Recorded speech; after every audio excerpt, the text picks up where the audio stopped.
This is Team Ataraxia. I'm Nir Usman and I'm here to interview today. Do we have your consent to record this interview? Yes.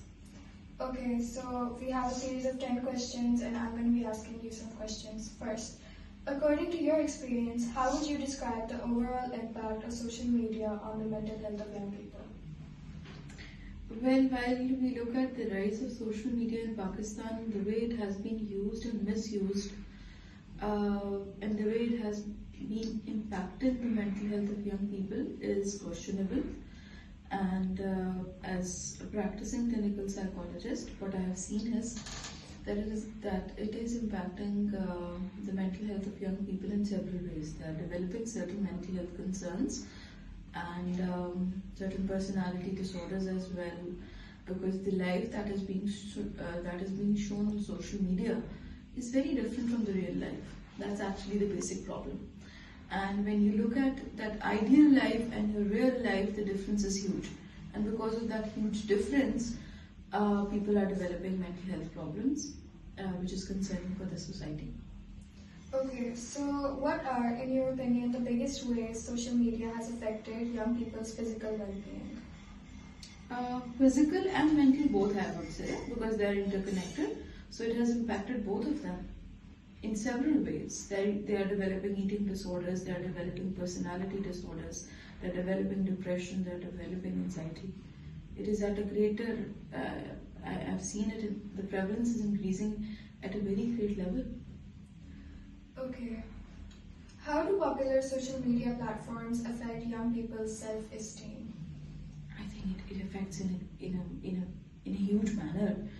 As I said earlier, because there's this huge difference between the real life and the ideal life. And that is impacting their self-esteem, their self-worth actually. They're questioning their self-worth because what they see on the media is much more different from the life that they're living. They do not have that, that luxury life. You do not go to a salon every day for a blow dry or get acrylics or whatever the people are doing online. When you see that, that's not the real life.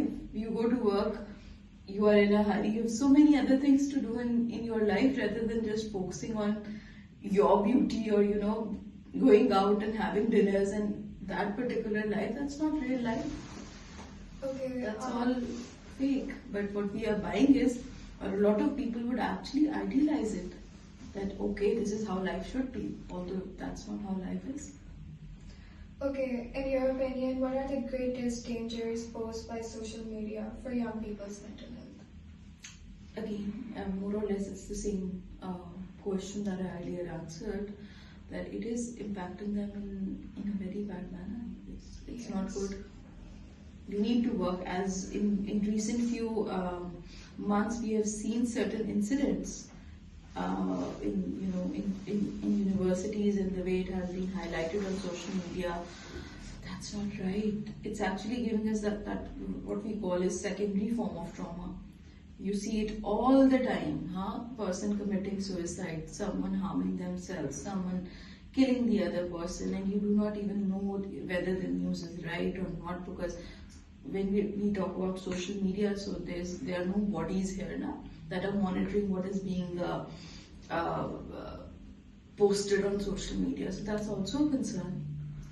Okay, so the fifth question is, what advice would you like to give to young people who are suffering due to social media?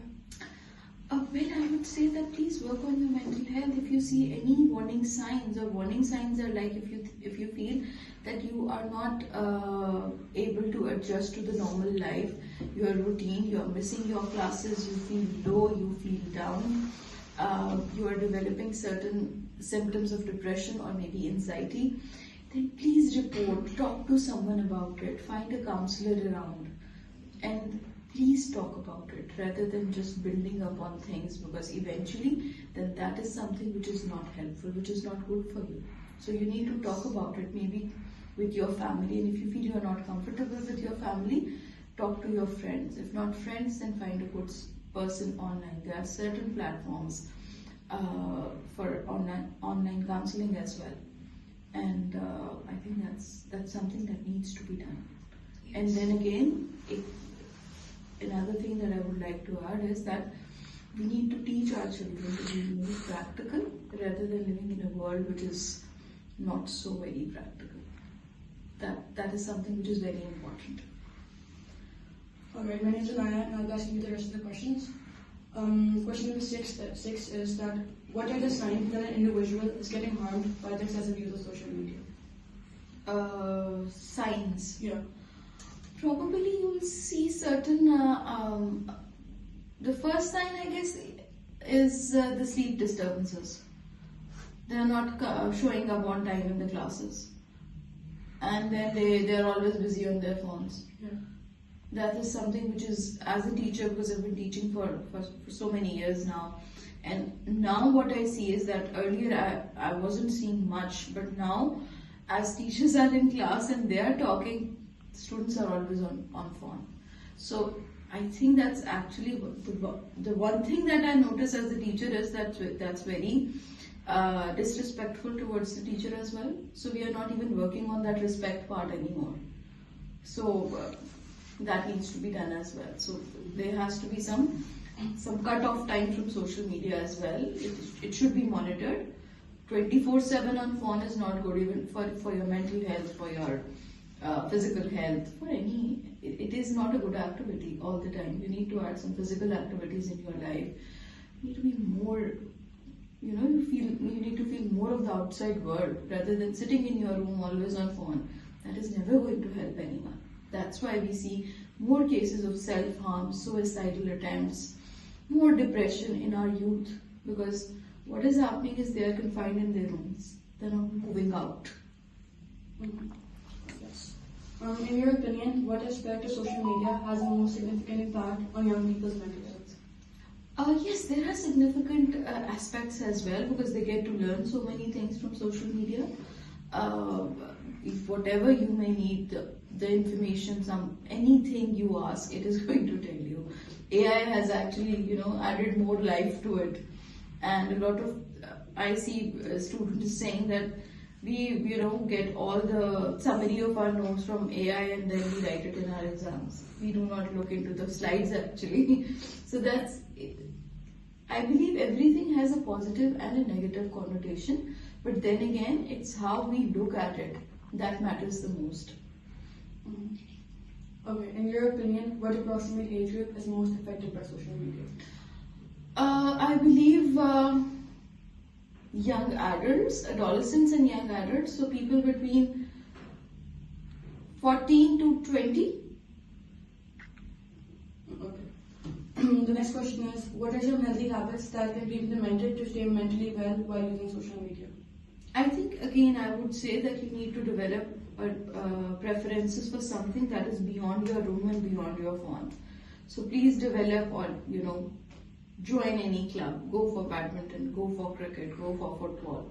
Something that makes you move, because movement is very important. That keeps you distracted from your stress, from your anxieties, and that is very important. Plus, I would always recommend that please develop one activity that is exclusively for you. You do it because it gives you happiness, not because it is good for your grades, not because it is good for your social well-being. It's something that you like to do, maybe cooking, baking, whatever. So you should do it probably once or twice a week so that you stay in that zone and you feel good. Otherwise, you're just distracted into so many things. In today's world, life is very busy. We have so many things to do. As students, I know you guys have so many things to do. A lot of projects coming up, family, friends, so many things to keep up with. And even as professional, I feel that there's so much that's going on in my life as well. But then again, I would say that please develop that any one activity in your life. You want to play guitar, you want to sing, any one thing that you do just exclusively for yourself because it gives you happiness. Okay, the last question is, over the years, has the rise of social media platforms resulted in an increase of mental health issues such as anxiety or depression? Yes, it has. It has. Okay, so apart from the interview, I have an additional question. Yes. As a psychologist, do you think AI could eventually, or even in the near future, replace your jobs? No, it cannot, because as humans, we connect with humans. You cannot connect with the phone or with someone who's just giving you answers. And plus, when you talk to an AI therapist or when you talk to that particular app. So it'll just rephrase your questions. It'll just give you or tell you what you want to hear. But as humans, we need connection. We need someone who's listening to us. Being listened is very important, rather than just talking to one app or to some AI robot and then getting those answers that you would like to get. That's not going to help in the long run. Initially, I've seen people have actually reported that it's very helpful. We get so many answers that we want to get, but then there's no human connection. In therapy, human connection is very important. That bond is very important that you develop with your client. Alright, thank you so much for your answer.